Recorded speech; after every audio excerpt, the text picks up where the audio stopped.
Hey everybody, welcome to the Voxology podcast. Mike and Tim here. We're glad that you're with us today. We are delighted, in fact, to be a small part of your life. And so we're going to continue on in a series of conversations that we've been having around a different way to sort of narrate the biblical story beyond the I accept Jesus into my heart and am forgiven story that many of us were handed. Before we get there, though, we have, not surprisingly, some thoughts from our incredibly intelligent audience about missions, which we spent some time on reflecting on. Tim had made a comment. We got some responses. We added comments, and we got some more responses. And I'm getting lots of responses on comments. I think I should also clear the air on the dead ringer, since we got so much pushback on that. Yeah. Why don't you start there? So we shared strange facts. That wasn't the strange fact, but that was like a side fact that I shared, like the etymology. Is that how you say it? Or did I just make that word up? Where that phrase came from, being the people eating on lead plates and being buried alive, but it turns out it's really just about horses. And many people were eager to write in and let me know that I had messed that one up. The real version's more boring than the version that I told, so I'm just going to stick with what I have. Well, not only that, but what was the song lyric or the song that you messed up? I mean, people are watching you like a hawk, man. Yeah, what was it? That is funny, the things that I get pushback on. Yeah, well. Woody Guthrie. Yeah, that's what it was. Absolutely. You know, there was a phrase this weekend that I thought of. It was the hair of the dog. You know, like when you've had a night drinking and they say you needed the hair of the dog in the morning to kind of get your day going again. And the origins of that were like when people would get bit by dogs with rabies, they would take the hair of the dog and put it in the bite to try to heal the wound. And it was like a way of taking the thing that hurts you is the thing that will help you.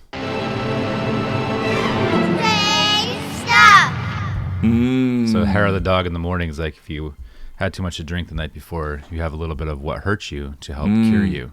Got it. Nice. Well, we'll see if that one stands the test of our community. We're not sure. But we did get some comments, very thoughtful comments on our comments. And so, Tim, go ahead. Fire up the email app. Hello to all. When I was in my late teens, I went on summer mission trips to Costa Rica and India, then later a winter trip to Mexico. All of these trips were construction-type projects, a dining hall at a Christian camp, an orphanage, repairing a church roof, and we had to raise our own support. Now that I am much older and hopefully wiser, I realize that it would have been best to hire local workers for these projects, adding to their economic well-being, but those trips had an incredible impact on me. I got to see the church in a non-USA setting, how people live in other parts of the world. It was like one person went on the first trip and a different person came back. How could that have happened otherwise? I replied on a Twitter post saying something to the effect that I can't change what I did in the past, but it really changed my life. I was then vilified for centering myself in the discussion. All I was trying to do was state that something really great came from it. All this to say, I wonder how we can provide opportunities for Americans to immerse themselves in another culture, to understand the church is bigger than we think it is, and to open our eyes to what is going on in the world in a way that honors the other instead of us. Yeah. Yeah, I think that's a really great point. And as you were reading it, I had several thoughts. One was a buddy of mine way back called missions trips, at least the way we were talking about them, the short term. Yeah. He said they're existential drugs for rich people. I like that. And because they provide a dopamine hit for, going and doing things that are good, but really don't involve the local people other than us coming in to the kind of to the rescue. But I love the idea that even in, because I mean, man, this is true of me, and this is true of so many of us, that even in the midst of culture evangelical culture that may have been missing the mark, shall we say, of course God can bring good things out of that. But if we're going to critically reflect on the nature of those sorts of trips, it is more accurate to say for a lot of us, it was for us, not for them. Yeah. And the lie was saying it was for them. And somehow framing a dynamic of wealth and power that just isn't at all what Paul envisioned. If the question is, how do we immerse people in cultures? I think there are loads of great ways to do that with apart from churches, whether it's teaching English as a second language, whether it's practicing medicine, law, in an area. I mean, we've got a crew that goes to Honduras and performs heart surgeries for free. Whoa. Now, okay. Now then they're not there proclaiming the gospel, and they're not there for themselves because it's exhausting work. But like the guy who did a heart procedure that I just had, I did 26 of them in a week. What? In Honduras. This is free. Where is this? Who's free, this through? This is through a guy at our little community in Tennessee. Wow. And literally saving hearts. Yeah. Yep.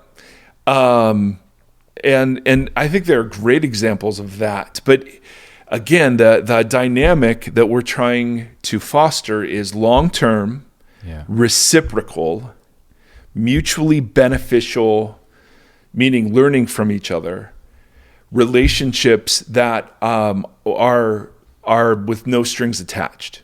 Yeah. And if overseas trips can facilitate that, then God bless them. Yeah. But I think so many of the dynamics as currently conceived in our very narrow imaginations don't allow for that. But that's not to say, like so many of us, I mean, we will gladly point out errors in the church, but it was the church that brought us here, however it is that we got here. So absolutely, that is not to negate at all the great experiences that people have on this. Yeah. It's just at what cost? Yeah. In the greater scheme. Anything you want to add on that? Just be careful with Twitter because it only exists to vilify. Yeah. That's a whole other thing. Absolutely. All right, number two. All right. Dear Mike and Tim, hi Seth. Again, this is in reply to your reply via the podcast to my question about short-term missions. We're getting real like Russian packing doll here. Let's see. To stretch this out. Okay, Tim said something like missions trips are generally for the benefit of the kids on the trip and rarely are they for the community that they are visiting. And then there are other ways to do discipleship that are not at the disadvantage of those we are trying to reach. I've actually found these to be fairly true, particularly as I interact with long-term missionaries on the field and the burden of receiving, hosting, and running interference for these teams. I would add, however, that in my experience, there is a big correlation between those who have been exposed to short-term opportunities and those who end up coming back long-term. So I'm not ready to throw out the missionary baby with the baptismal water. I agree that we need to do some work rethinking short-term opportunities and how they are positioned to be a blessing and not a burden to either their expatriate hosts or the indigenous communities they have come to learn about and serve. I think I'm feeling a bit of a rub as we talk about what is the gospel. The gospel is the good news of God's kingdom come and God's will be done on earth as it is in heaven, and it's a message about God's love and redemption for every tongue, tribe, people, and nation. I'm fearful as we go down this road that we will be losing something important and replace the proclamation of the good news with simply with demonstration. And I think the reorientation of image bearing and God's kingship is orienting the church to dwell in the land and do good, as the many illustrations you cited are doing. We need more of that and not less. And I can't help but think of the gospel as a message, at least an invitation to come play soccer. Paul demonstrated this in Athens, as you mentioned. He didn't say, "Men of Athens, I'm going to hang out and make sure we bake cookies and help you fix your fridge when it's broken." He went straight to the message that there is one God and this is the one you should be worshiping. I think of Philip, who was not a church planter or an apostle. He was part of the operations team for an early church, making sure everyone had enough to eat. When the persecution of the church scattered believers, Philip went in the spirit of Matthew 28 and Acts 1:8 and said, and he had an amazing ministry of good deeds, healings, etc., and proclamation, and he shared the good news of Jesus to the Ethiopian church. And perhaps that's how the gospel first came to the continent of Africa. Mm-hmm. He was passing through, not dwelling in the land, but he was obedient to the Spirit and eager and ready to have an answer. As I think about this conversation on missions, I naturally have to consider evangelism, and that brings me back to what is the gospel. I am so trained in the model of substitutionary atonement that I am still scripturally committed to that concept. It is good news. Are you kidding? God made him who knew no sin to become sin for us that we might become the righteousness of God. That substitutionary atonement is friggin' amazing good news. And there's also the good news of the kingdom, the good news of honor restored, the good news that oppressive spiritual forces are being subdued, and the good news of the upside-down kingdom, values being lived out through the body of Christ. I'm sure I'm just scratching the surface.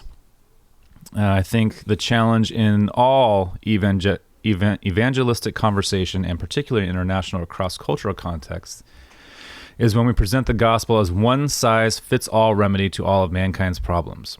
We end up like the father in Big Fat Greek Wedding who is convinced that Windex solves everything. And to Tim's point, we do harm when we don't stop to listen and learn for some time before we enter into redemptive conversations that actually scratch where people are itching. I've always thought of the gospel as a message. As I unpack this more, I realize that it is messages, bunches of messages, and it's on the church and on the believer to be attentive to the Holy Spirit and to employ good old-fashioned empathetic engagement to discern that the need of the audience is, what the need of the audience is, and how the gospel interacts with that need. Lots in there, bunches. Yeah, this is from an old friend of mine who is involved with a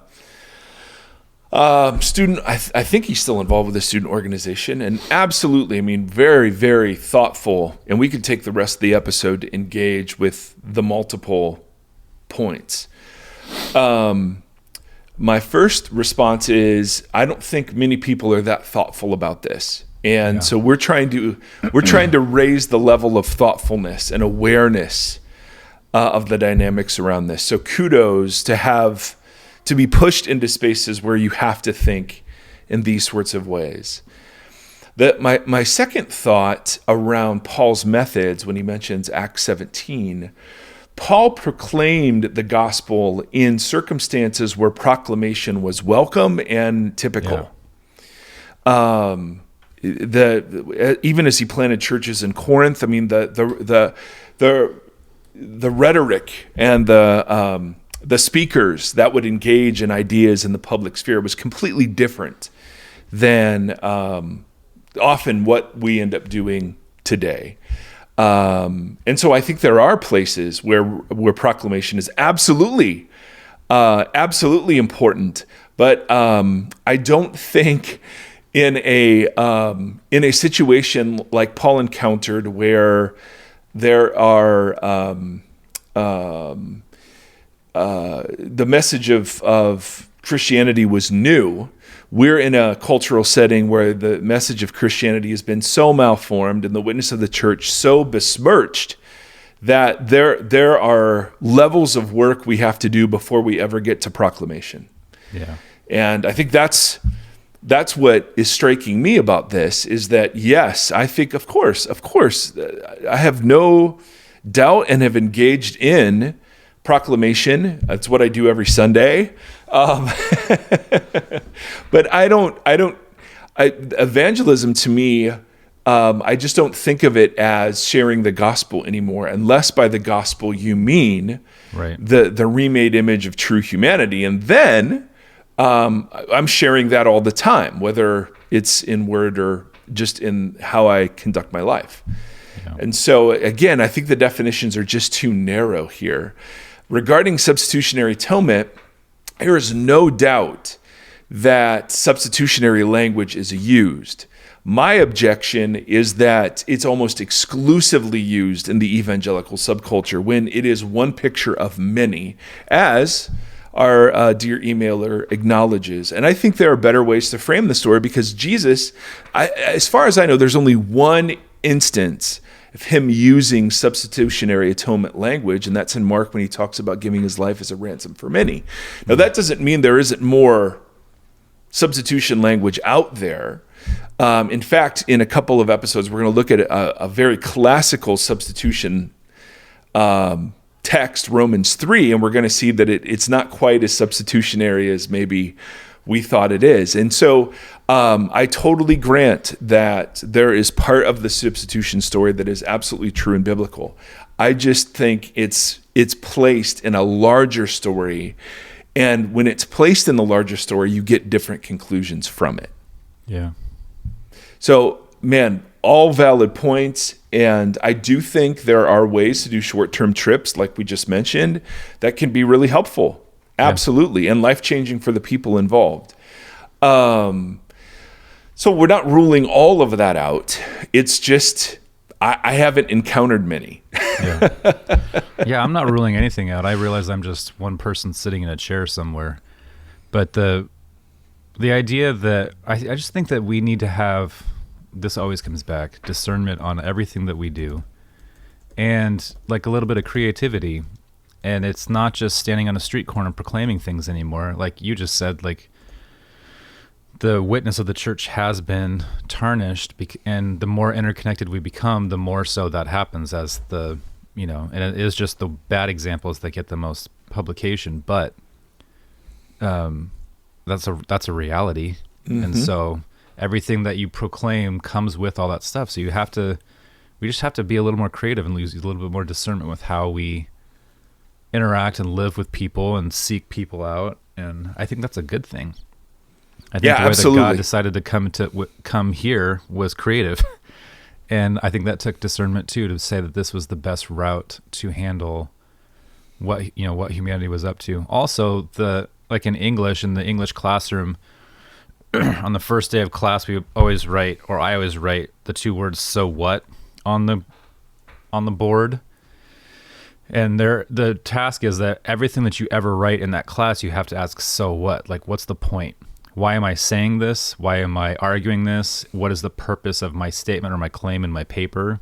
And I think the church could do well to also just say, so what? Like, why am I doing this? What is the reason or the impetus behind this choice that we're making, or this direction that we're going in? Is it about us?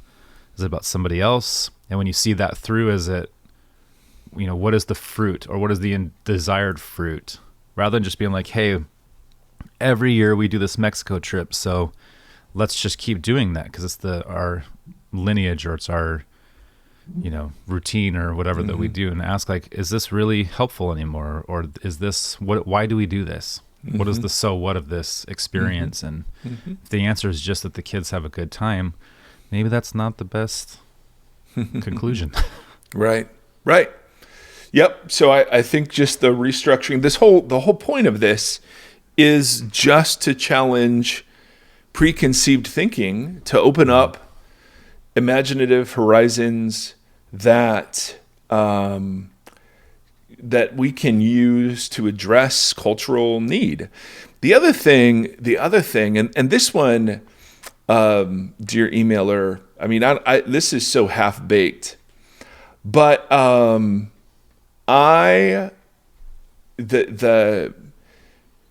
have the truth and other people need it thing. I'm still working out how to do that in some sort of, because what I see Paul doing is he takes the lowest social status wherever he is. He works in community. And through community always, he's planting churches. No doubt he's proclaiming, but he's proclaiming in the synagogue where, similar to maybe going to, being invited to a TED Talk or something and having the opportunity to share something there. Yeah. And so I just don't see a one-to-one correspondence between Paul's mode and me going out and, quote, sharing my faith using the substitutionary atonement model with me as the possessor of truth and them in need. But I get where that comes from, because I do think absolutely that following Jesus is the way to go. No question, the best way to be human. I think there's, I fully worship him as God in flesh and acknowledge, all the creed stuff, but it's, how do I work that out in a culture that's already so suspicious of the power games that we've used to proclaim Jesus? Totally. I don't know. I just think there's work in my heart. And so part of my new reality is building and investing in a community that proclaims the good news in its communal life, because I certainly see warrant for that all over the place. But I don't know. I'm just still figuring out because I don't see a ton in Acts. I see all sorts of church building and kingdom announcing. But when I look at Paul, I don't know. I see lots of church building and kingdom announcing, but different. And I see him assuming lower social status in order to proclaim instead of higher social status, And there's something in me that when I get into the mode of I have something you need, man, that's super dangerous. Now, if I know how to do heart surgery and I'm doing it for free, boy. And I guess the pushback could be, well, isn't that what you're doing spiritually? Aren't you doing spiritual heart surgery, or whatever? And so I haven't worked all of that out yet, but I'm just, I'm captured by the communal, the responsibility of the community to witness to the reality of Jesus instead of just me alone, sharing my faith.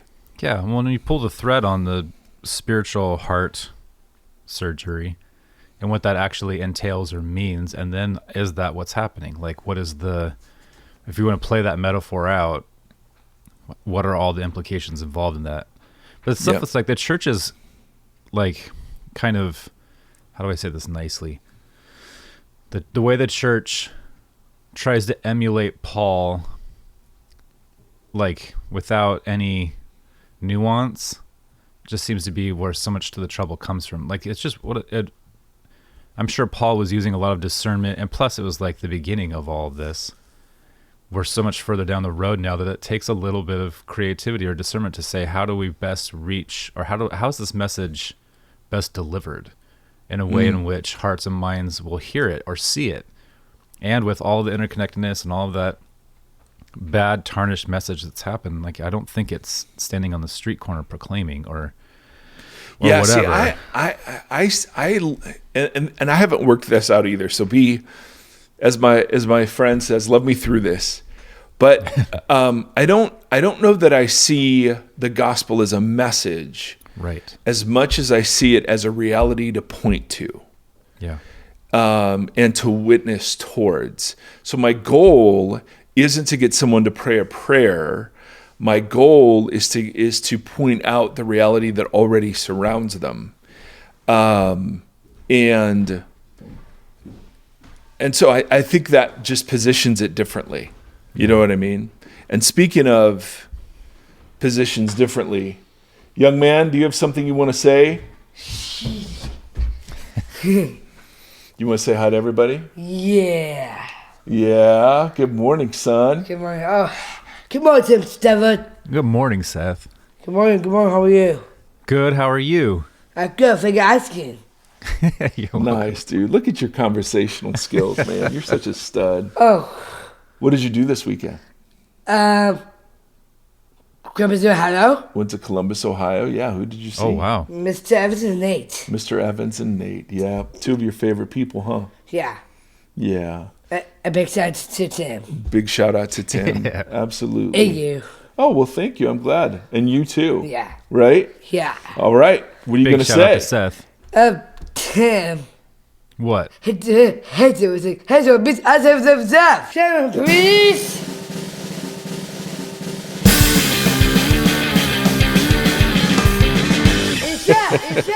It's shot. Thank you, son. There he is. So those are just things I wrestle with and, as you say, kind of pull threads on.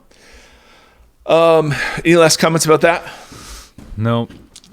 Yeah, this is such wonderful, thoughtful. I mean, let's keep talking about it. I think this is, this shouldn't be like swallowed whole. I mean, the goal of our podcast isn't that you agree with the things that we're saying.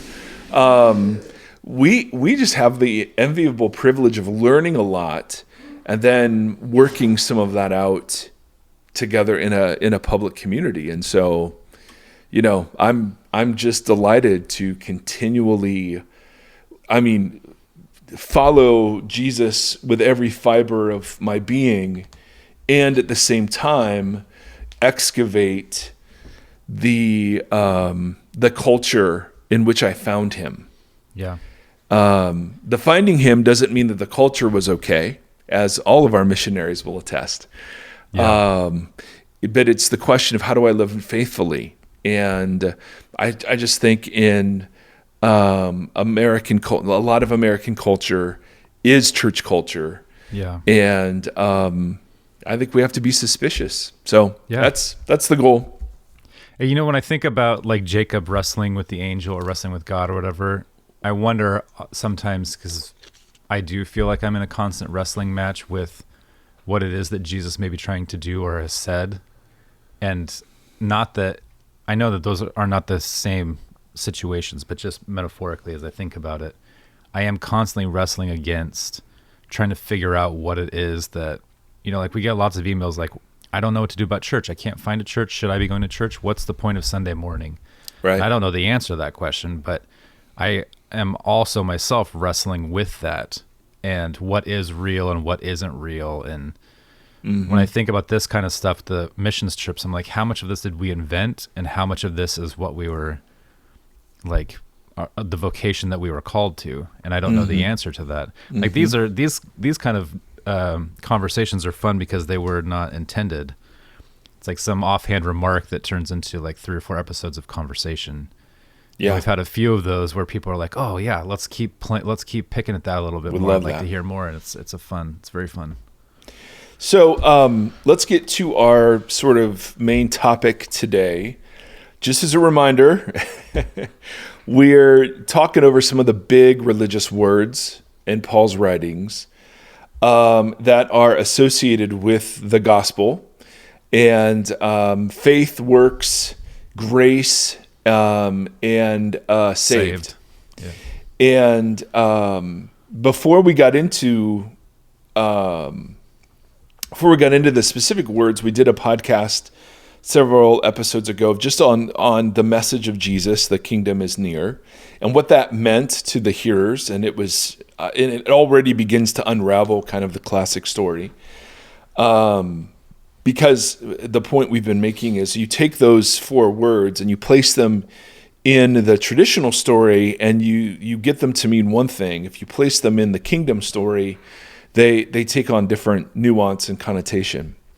And so we've been looking at the word saved, and we have spent all kinds of time on that word as it pertains to image and restoration of image, which is restoration of vocation, humanity, and so on. And part of the saved conversation is also what is it that we're saved from? Yeah. And over the course of the 7 years of the podcast, we've talked about judgment and hell and wrath and all those sorts of things. But I want to kind of come at that a little differently. So I want to do 2 episodes on what we're saved from. And so at some point, and I know this is so heavy and so thick and not the normal sort of conversational podcast, but I don't know. I think there's some stuff here that helps reconfigure some other stuff. Cool. And so we're going to take 2 episodes to talk about what we're saved from. I think the words that we'll get to, faith and law and grace will be shorter, but this one's kind of the granddaddy of them all, as they say. And so when we talk about saved from, there are two stories we have to tell. One is much longer than the other. We have to tell a story of space, and we have to tell a story of time. And in order to make sense of, I think, what the Bible teaches around what it is that we're saved from. So this episode is going to be the first part of the story of space. Okay. The next episode is the second part of the story of space, plus the shorter story of time. Okay. And conclusions. All right. Now, the amount of oversimplifying that is being done here is absolutely ridiculous.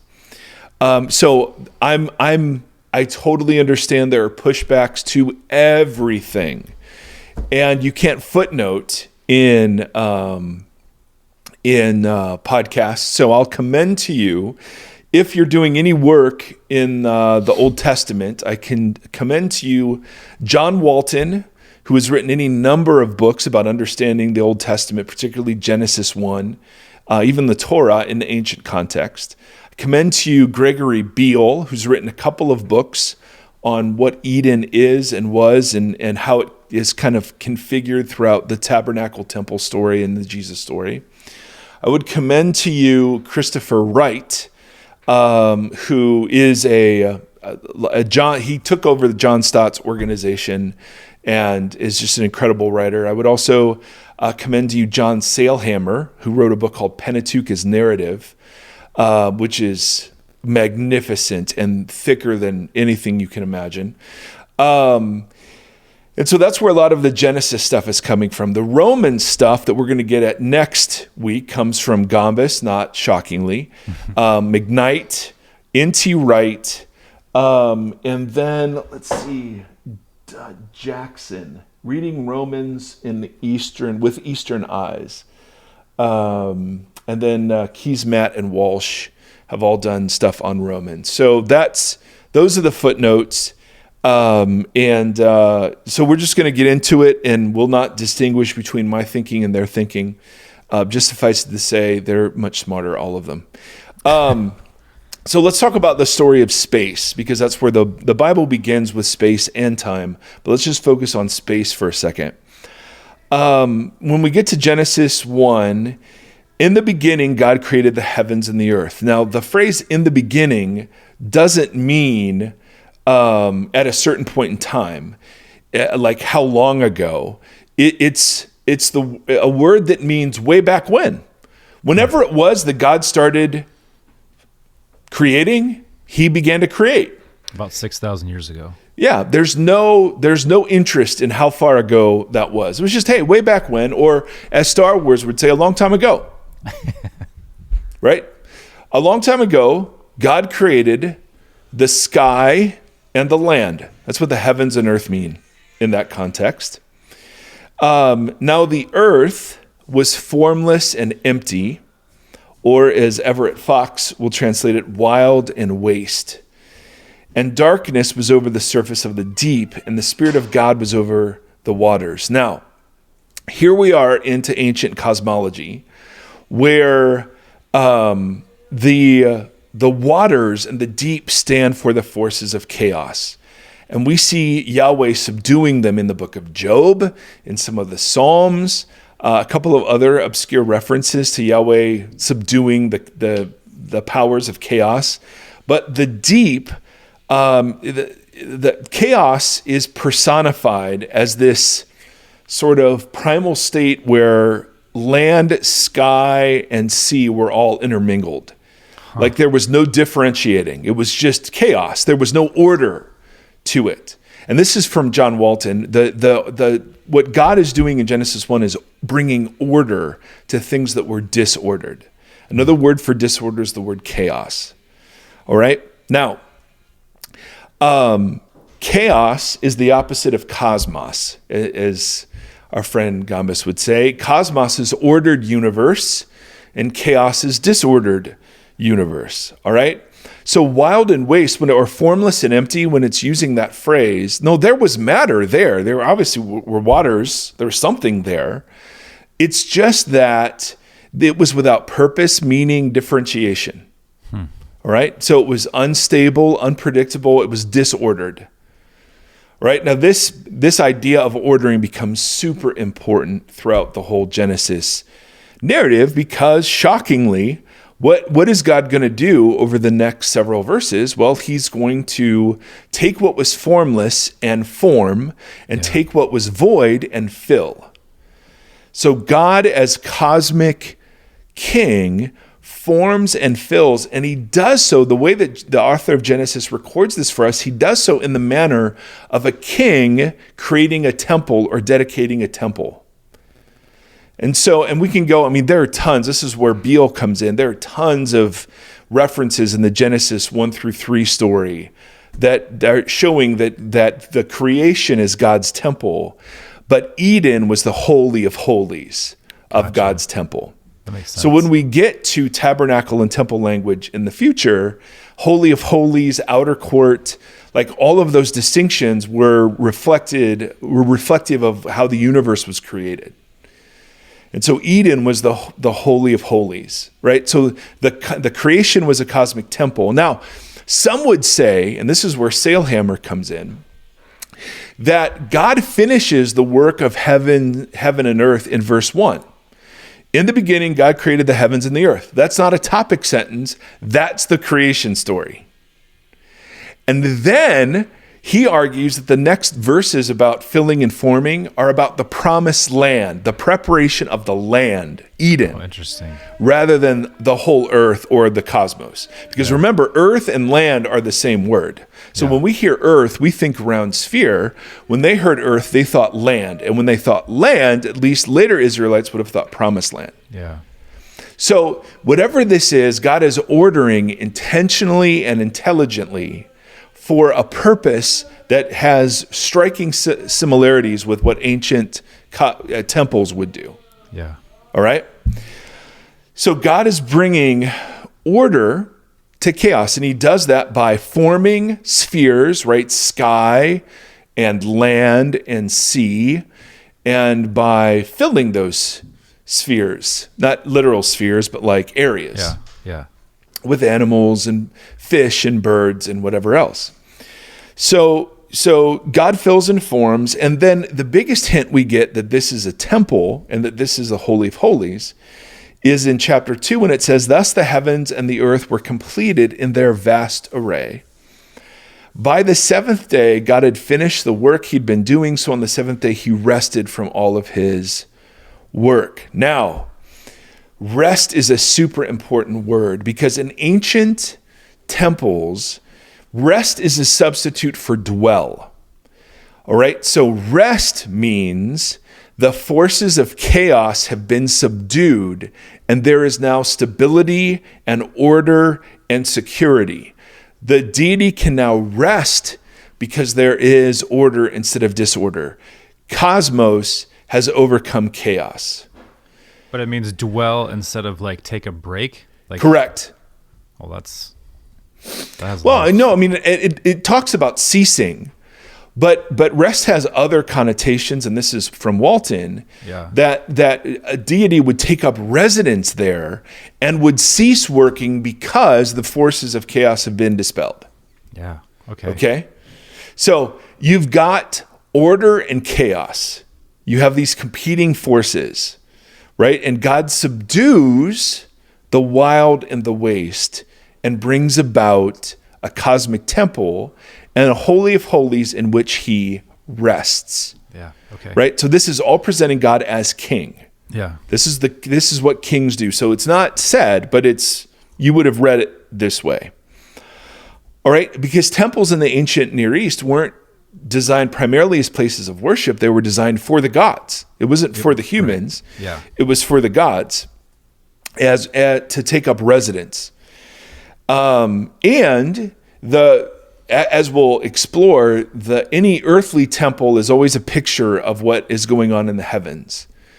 And so there are always, in the ancient Near East, there are always correspondences between the temple and the universe and the images and the God. Yeah. And so, I mean, we don't have to get into more of that, except I'm just drawing attention to all these threads that Romans is going to pick up later. So again, you're saying it's important to understand the Old Testament. Oh, yes. Oh, yes, it is. So God rests in the temple, and then before he rests, we jump back into chapter 1, and these are verses that are very familiar to us because this is the big deal. In verse 26 of chapter 1, let us make humanity in our image and our likeness so that they may rule. Now, we've talked about image and likeness are kingly and priestly words. Right. Images dwelt in temples and represented the rule of and presence of the sovereign over that area, but also mediated in almost a priestly fashion the land, the order back to the God. Yeah. And so one of the things that happens is that God created humanity in his own image. In the image of God, he created them, male and female, who created them. Again, and the plurals here are so important because God introduces us to an us. Some think that is a reference to God's own nature. I think it's a reference to heavenly counsel, a la Michael Heiser. Whatever. But the idea is the plurality of God is represented in the plurality of the image. Yeah. And then God blessed them and said to them, be fruitful and increase, fill the earth. So here, and this is from Beale, they were to expand the borders of Eden so that the whole earth was to be the Holy of Holies.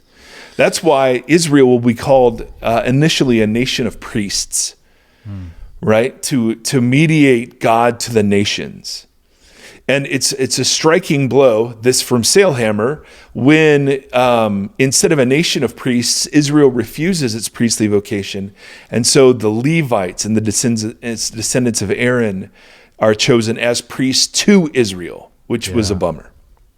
Now, that's off topic, all right? I mean, there's so much goodness and nuance. But the image in the ancient Near East did not it didn't represent the deity as a symbol, but it almost was a manifestation of its presence. The image was proof that the God was here and had won and had sovereignty over this region. It was the deity isn't the image, right? And the image is not the deity. The deity is the reality to which the image points. Yes. Okay. All right? Now, when we get to Genesis 2, we've met our kingly vocation, right? We are to rule. Right. And we're to rule as images, which means we're to take up the way that Yahweh ruled, or Elohim, at least in Genesis chapter 1. We're to take up that same vocation. And that's why we get a Sabbath cycle later in the commandments, right? So chapter 1 is our kingly vocation. Yes. Image is framed in kingly terms primarily because we are to rule. Yeah. The animal kingdom is under us for the flourishing of creation.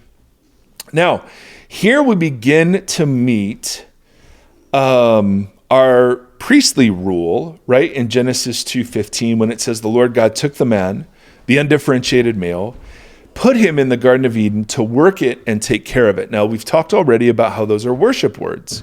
Those are priestly words, right? Yeah, exactly. And so there is a royal vocation and a priestly vocation that constitutes image bearing. And it is hotcakes time. Absolutely, buddy. It's hotcakes time, Tim Stafford. It's hotcakes time. Hot takes and hotcakes. Yep. So here we meet our priestly vocation, and we talked about that already. And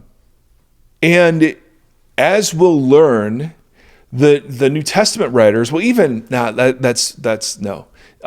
even the prophets, this mode of life, real, authentic image bearing in our kingly and priestly function, that's the image of God, right? That's glory and honor, according to the psalmist.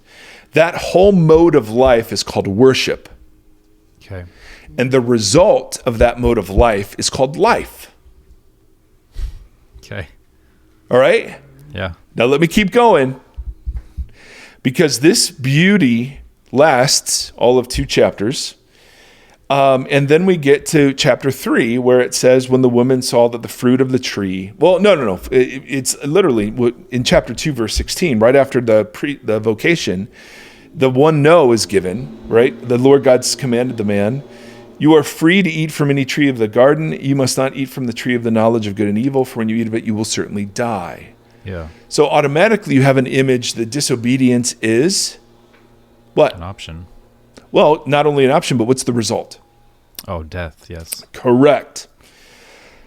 So now we're jumping to chapter 3. When the woman saw the fruit of the tree was good for food, pleasing to the eye, desirable for gaining wisdom, she took some and ate it. She gave some to her husband who was with her, and they ate it. Then the eyes of both of them were opened. They realized they were naked. And so they sewed fig leaves together and made coverings for themselves. Now, this is a failure of both the kingly part and the priestly part of their vocation.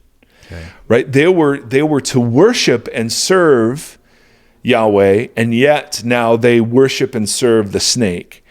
They were to protect the garden, which is one of those words means, and they allowed an agent of chaos and disorder in. Totally. And then instead of ruling over the creature, which is what the order was, they now listen to the wisdom of the creature, and the order that Yahweh had created in chapter 1 is now inverted. So rather than the image bearers ruling over creation, they're now ruled by it, and they're no longer imaging the character of Yahweh, they're imaging the character of the serpent. So in cosmic terms, chaos has now been set loose in God's good world. Yeah, that makes a lot of sense. The idea, I know you talked about this in a previous episode, of the serpent being a spiritual entity which they are not necessarily meant to rule over, but it being in an animal form, right? That offers a lot of really interesting implications to their position with that whole dynamic right there. Yes. Like it taking the form of something they were meant to rule over and to not allow but it being chaos, but in the form of an animal. That's kind of interesting. Well, that's idolatry. Yeah. Right? Something that comes in the form of something that we look at as acceptable, but turns out to be backed by powers and principalities that then enslave us into the very thing we were looking to for wisdom and salvation. Yeah, I'd never thought about it through that lens before. Now, so they made coverings for themselves, and then, and so there's this great, as we said, there's this great exchange, right? It's a failure of both priest and king, and it then does something cosmically. Chaos has been reintroduced. God had banished chaos and had rested. The images were to expand order, and chaos has been led into the very heart of God's temple. Yeah, okay. All right? Now, notice how chaos is spoken of. And we're just going to look at one example, but there are a couple of others that we could. This one is from chapter 4. So God banishes them from the garden, and we meet Cain and Abel. Both, give offerings to the Lord, but only one is accepted. Cain's is rejected, and Cain is very angry. Yeah. Yahweh comes to Cain and says, "Why are you angry? Why is your face downcast? If you do what is right, will you not be accepted? But if you do not do what is right, sin is crouching at your door. It desires to have you, but you must rule over it." Now, sin is presented here as having desires. Yes. And crouching. Now, again, it could just be, we're anthropomorphizing here. Or if you're on the kind of apocalyptic train of Gambus and Beverly Gaventa and others, like this is, oh my goodness, this is the first hint we get that sin isn't just some flippant trip over an arbitrary standard of God, but it's something bigger than that. Okay. All right? Either way, it seems to have some form of agency that. Well, it's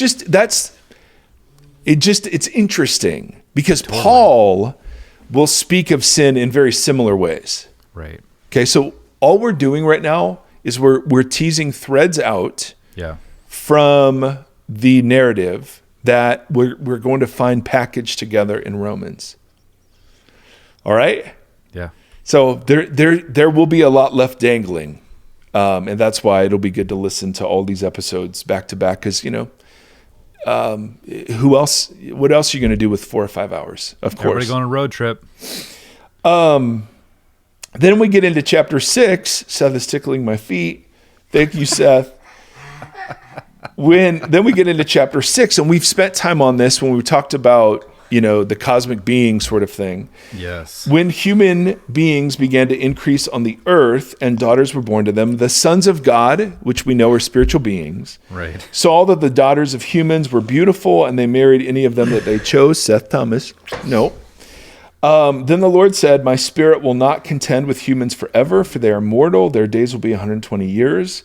The Nephilim were on the earth in those days and also afterward when the sons of God went to the daughters of humans and had children by them. They were the heroes of old, men of renown. The Lord saw how great the wickedness of the human race had become on the earth, and that every inclination of the thoughts of the human heart was only evil all the time. The Lord regretted that he had made them, and his heart was deeply troubled. Now, what's the regret here? What are they imaging? There's just Right? so much packed into that little paragraph. Right. It's now, wild. now, first of all, we've done episodes on this, so we're not Totally, going to yeah. do all of the stuff. But this is narrating a cosmic chaos is introduced into the cosmic realm too. Okay. And so that the fall of humanity and the fall of spiritual beings are mirrors of each other. And again, it's totally consistent with how the ancients saw the world. Yeah. What was happening on earth represented what was happening in the heavens. Yeah. So here we have another inversion, another exchange. Yeah. And as a result, human beings don't image the character of God at all. Yeah. They're filled with, this is one of the saddest places in all of the scriptures, that the image bearers aren't images at all. They've been totally and completely and finally corrupted. And there's an emotional response from Yahweh within that. Absolutely. But not all is lost. There is one person, and this is later in chapter 6. This is the account of Noah and his family. Noah was a righteous man. Now, what does that mean? Righteous here means that he imaged God. He imaged the character of Yahweh still. Okay, righteous isn't like he scored 100 on the 10 Commandments test. And so Noah kind of comes to us as, oh, this is someone who's imaging God. God is righteous. Noah is righteous, right? We'll see the same thing with Abram. And the idea is, okay, even though the image bearers are totally corrupt, and there's this great crossover now between the spiritual realm, which was supposed to have order, and the kind of physical realm, which is supposed to have order. Now it's just chaos and disorder everywhere. There still is somebody through whom God can restore the image. So it's fascinating. The flood story is God allowing the waters of chaos loose. Right. In Genesis 1, he orders them and separates them, and here he undoes that. So God doesn't, in my mind, he doesn't actively kill. He allows the inevitable consequence of disorder onto the planet and rescues one. Now, we can get into the morality of all of that, hallelujah, down the road. But I think that's the story that's being told here. The problem is, as soon as the flood is over, and we think, okay, and Noah receives a commission in Genesis 9, very much like the one Adam and Eve received in Genesis 1, right? Genesis 9 and Genesis 1, they're very similar commissions, if I said that wrongly. And so you almost get a refresh. The problem is Noah, there's this weird story about Noah getting intoxicated and being seen in his nakedness, and one of his sons is cursed because of this. Yeah. And you're like, huh? What does that mean? But the threads of that story get woven into Genesis chapter 11, which is the full low point of the Bible. Like the lowest point is Genesis 11, because you realize the flood didn't work, and that Noah, the righteous man, even in his righteousness, was not going to image Yahweh well. And so we get something called the Tower of Babel, which is the tower which becomes Babylon. So it's this image of all the forces that oppose God. It starts here, which is absolutely fascinating. God says, the people say, come, let us build ourselves a city. Who are they imaging? Right. Themselves. With a tower that reaches to the heavens. What do they want to be? Well, the ziggurats were ancient temples where gods resided, but this was for them. Right. Oh, otherwise we will be scattered over the face of the whole earth. What was the commission given to Noah and to Adam? To fill the earth, and they refused. Right? So this is how corrupt, neither in the image has been so corrupted that neither as kings or priests they function as images of God. All right? No, that is the counter story to Genesis 1 and 2. So the mode of life in Genesis 1 and 2 will be later called worship, and that leads to life. The mode of life in Genesis 3 through 11 is called idolatry, and it leads to death. All right? And we see that very early in the garden. If you eat of this fruit, you will surely die. And then Genesis 3 ends with the man has now become like one of us, knowing good and evil. He must not be allowed to reach out his hand and take also from the tree of life and eat and live forever. So God banishes the humans. All right, which is what? Which is another way of saying what? They no longer have access to life. Right. So they are now in the heavens and on earth, there are now two realms, a realm of order and a realm of disorder, a realm of cosmic rule and sovereignty, and a realm of chaos. And worship, which leads to life, is in a way emulating and leading back towards the first. The mode of life is idolatry. Imaging Yahweh. Yeah. Idolatry is imaging something other than Yahweh. Which is, and then inhabiting and embodying chaos. Correct. And we see the descent. Yeah. Right? It starts with a murder, but now it's an entire civilization. And that makes sense with all the sin cycles and right, different things from Right. On a personal and cultural level. Exactly. Now, we're doing some super heavy theology. And I know this does not make always for great podcast listening. So thank you. We'll do interviews, down the road and have witty banter.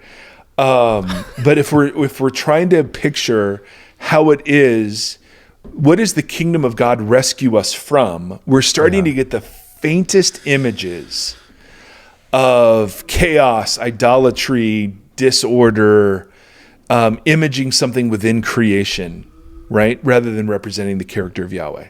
And then you see that because I think people get caught up on those three different instances with God. One saying, hey, we can't let man get his hand on this because that's a big threat. But then when you see what happens when we're left to our own devices, but then with that much power, right? Like you can see what the implication is there for what hey, no, this can't happen. They're already spinning out. Yeah. And then, so I think that's really interesting because it doesn't seem like it's necessarily like something that God's afraid of, which I think I've heard people kind of wrestle with. You know what I mean? No. It becomes the implication it'd be of what like happens it'd be with like that. saying, boy, humanity really shouldn't get nuclear power. Exactly. Yeah. So we're going to banish them so they never get nuclear power. Because if they got it, I wonder what they'd do with it. And we live in a world where we did. Yep. Right? Totally. So all that was good is now filtered through the corrupt image, and it becomes enslaving to us. Yep. Totally. And then in the ultimate irony, we blame God for this state of affairs. Yeah. That this was Totally, God's yep. will for us. Yeah, that's what I was trying to clarify some of that too, because it's when you wrestle with the problem of evil, which I feel like is every doubt and question when you follow it all the way down, that's always the end result. Right. It's just like why and how was this the best Right. model Yep. or whatever. And Yep. it's interesting because I still wrestle with like the other two instances there with God of being like mournful, like I should never have created these guys. Like this was, you Right. get it. Like, what does that mean? Was that a mistake? Right. And then again with Noah, where it's just like, I did a huge reset and still this is out of whack. So is God on a path of learning within that or what? Or, you know what I mean? There's just so many other little ornaments on the tree that provoke so many questions. Yeah, absolutely. And it gets worse because now we've tried re-imaging the image bearers. Right. That didn't work. So now we're in a world where the human beings are corrupt and not imaging the character of Yahweh.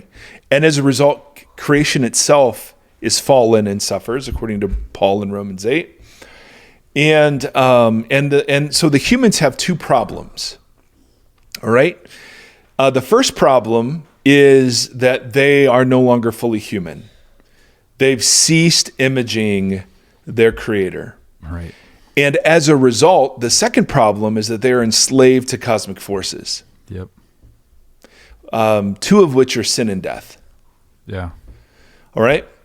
So those are the two problems. Now, when we get to Romans, justification language is going to refer to God rectifying that state of affairs, not to our just accumulating righteous points because we're in Jesus. Right. All right. So that's that full thread rather than just like the singular, but you look at that long. Yeah. The full thread, when we get to that Romans 3 text, right, is that God set forth Jesus as new creation space where human beings could be transformed back. Which you've illustrated as a small little globe within a larger messy pollution. Correct. A space of clean air within a big bubble of pollution. Yes. Now, the idea of clean air in a bubble of pollution starts immediately when we start talking about tabernacle and temple language. Right. All right. So this is where we're going to end after this. But all of these threads come back around. So then God says, build me a tabernacle. Now, what the heck is a tabernacle? Well, it was a mobile temple. And as Beale says, Beale has this great line where he says, in the tabernacle, God's dwelling place in Eden is remixed in the context of sin. So the Eden project is still a go. The idea that the entire universe is God's temple, and there is a place where he will dwell among his image bearers. All right? Now that becomes, remember, this is a story of physical space. So now that place becomes focused on a mobile tent with an ark. Right. Right? So the Jews understood this is where the heavens and the earth overlapped.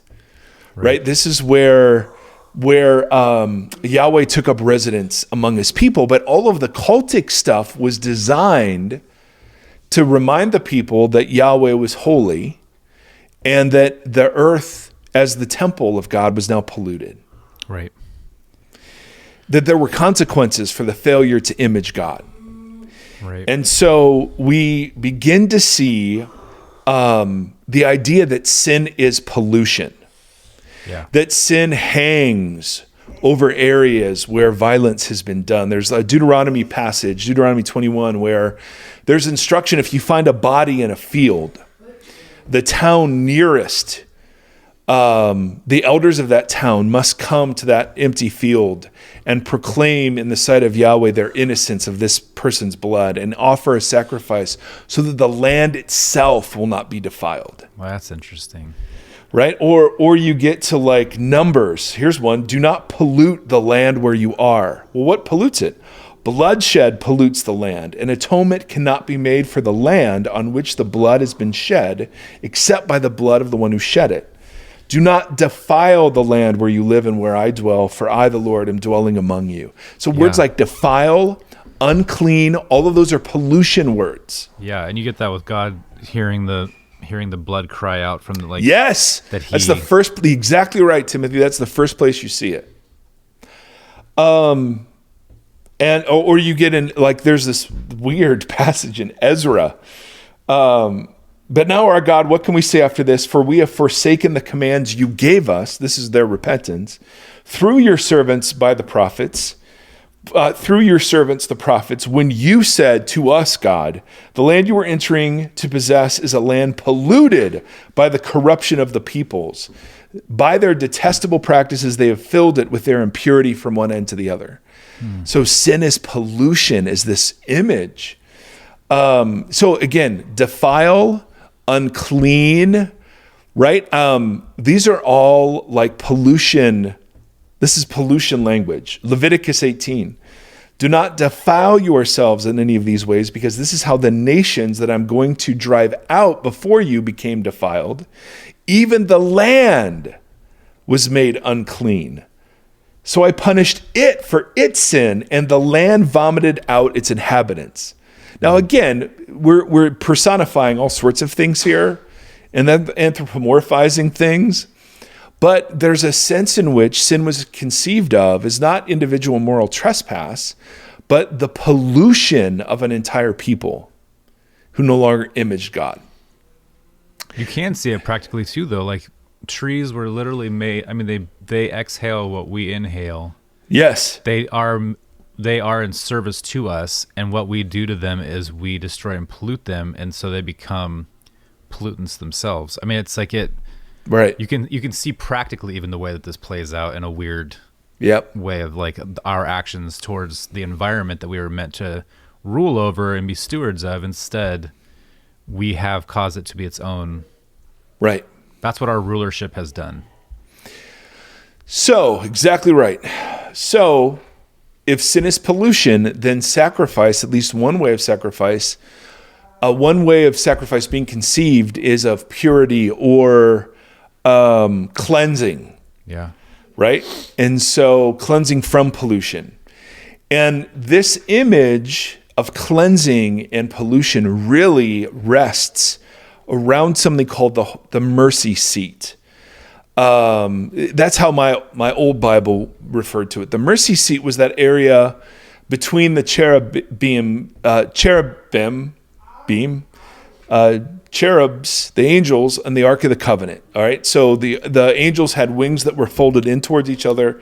And in that space there, that was called the mercy seat. Now, my NIV now calls it the atonement cover. All right. Now, hold on, Timothy. Let me go. Yeah. So we get to something called the Day of Atonement in Leviticus 16.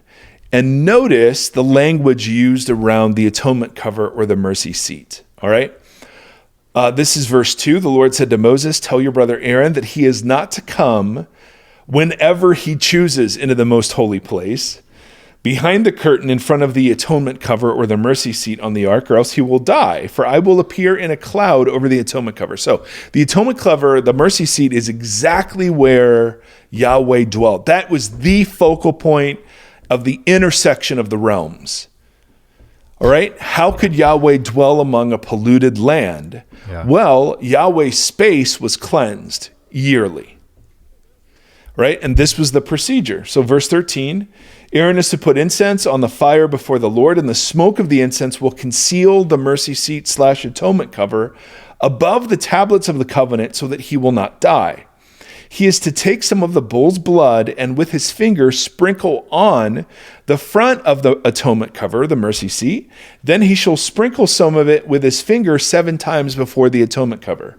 He shall then slaughter the goat for the sin offering for the people and take its blood behind the curtain to do with it as he did with the bull's blood. He shall sprinkle it on the atonement cover and in front of it. In this way, here's the point, he will make atonement for the most holy place because of the uncleanness of the Israelites. And whatever sins they have committed. He is to do the same for the tent of meeting, which is among them in the midst of their uncleanness. So what was he doing when he was putting blood, taking the blood of a bull, which was for himself, and then taking the blood of a goat, which was for his country, and sprinkling that over the atonement cover? Well, that was cleansing that space from the pollution of the Israelites. And that is the first instance we get of new creation space.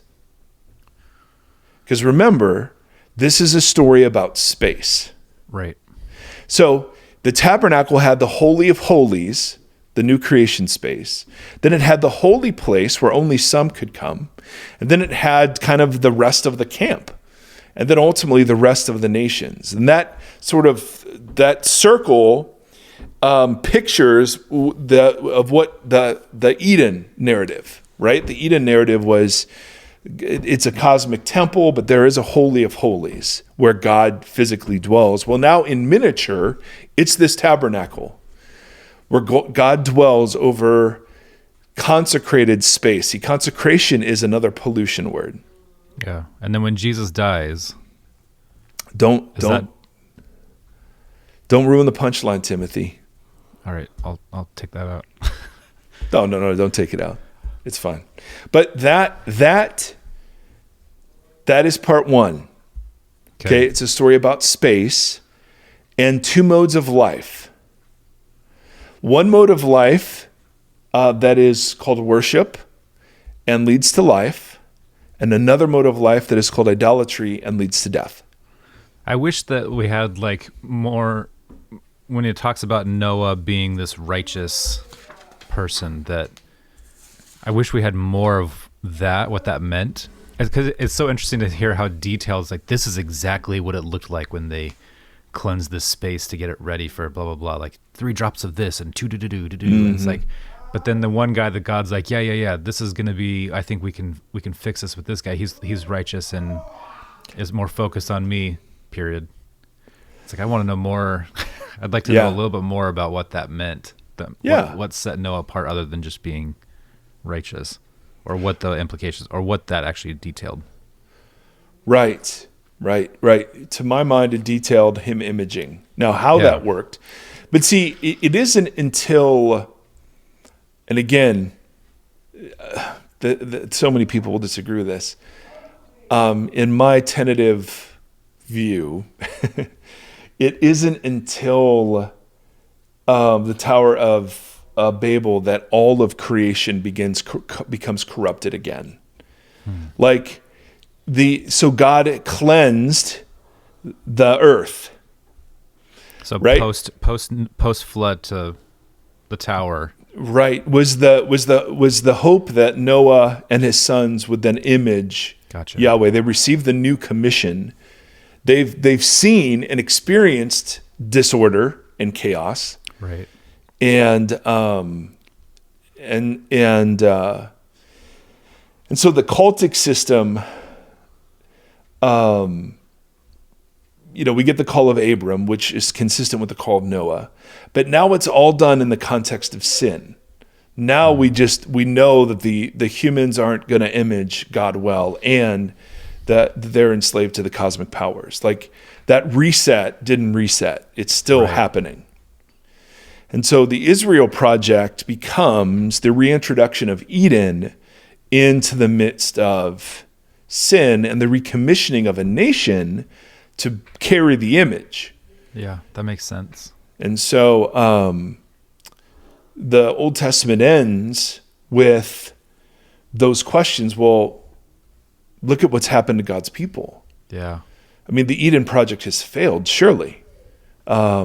They're not images. They're just like the other nations. That's why God levels such harsh accusations. They've profaned my name, because that is image language. They were to show the goodness of Yahweh to the world, and instead cause the name of Yahweh to be slandered, because they were just as evil, if not more so. Oof. So anyway, that is part one of the story of space, which is part two of what it is to be saved. Okay. Space part one, saved part three, because we did two on Yes. So anyway. It's a long title. Yep. Yeah, exactly right, friends. Well, again, oversimplification happening. Again, lots of people would disagree with this, of course. I personally find this, again, speaking as somebody who, is certainly not as smart as the people I'm studying, I personally find this a more faithful retelling of the biblical story than the very small one that conceives of sin as, you did this thing today. And I'm not saying that's not a part of the grand picture, but we've made that the whole thing. And so salvation, if you look at sin as personal moral transgression, then salvation just becomes sin management, right? Yep, the goal 100%. of salvation is to stop sinning. And we're saying, no, that it's not just the human being's sin. It's that the sin is the judgment on the failure of human beings to image God. The sin is the evidence in the cosmic court that we have failed in the vocation we were given. And so and what sin leads to naturally is death. Yeah. It can't help it. Or, as we're going to call it, wrath, which is simply destruction. Yeah, it speaks so much to the communal aspect of this too, which the sin management does not. Right. Just the huge amount of all this. Yep. So anyway, friends, as always, we're so grateful for your participation in this. May the Lord bless you and keep you. May the Lord shine his face upon you and be gracious to you. May the Lord lift up his countenance to you, and in these days may he give you peace. Till next time, friends. Come here, buddy. Okay. Hurry. No, well, you can wait. You can wait. We can wait for you.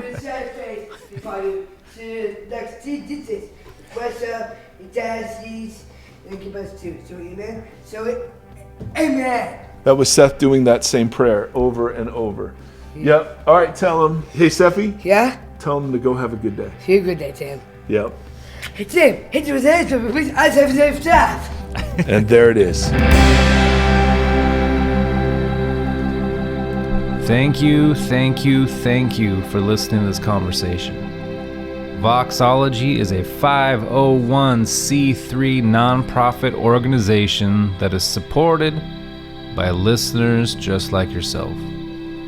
If you'd like to partner with us, you can do so at patreon.com/Voxology. You can also join the community and hang out and chat with us on the socials. Facebook.com/Voxology Podcast and on Instagram at Voxology Podcast. Thank you for walking the long road with us.